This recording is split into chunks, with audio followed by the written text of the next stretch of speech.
আজ জিতলেই সিরিজ জিতে যাবে বাংলাদেশ দল, আর হারলেই সিরিজ জিতে যাবে শ্রীলঙ্কা দল। এমন ম্যাচে মাঠে নেমেছে আজ শ্রীলঙ্কা ও বাংলাদেশ দল। বলা চলে এই ম্যাচটি ফাইনালের রূপ নিয়েছে, কেননা যেই জিতবে সিরিজ জিতবে, আর যেই হারবে সিরিজটি হারে যাবে।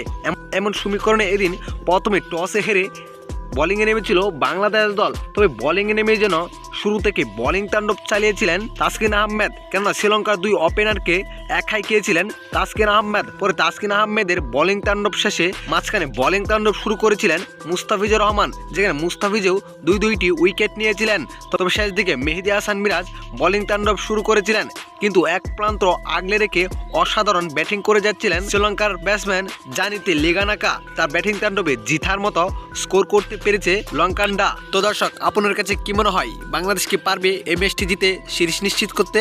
অবশ্যই জানাবেন আপনার মতামত আমাদের এই ভিডিওর কমেন্ট বক্সে। ধন্যবাদ।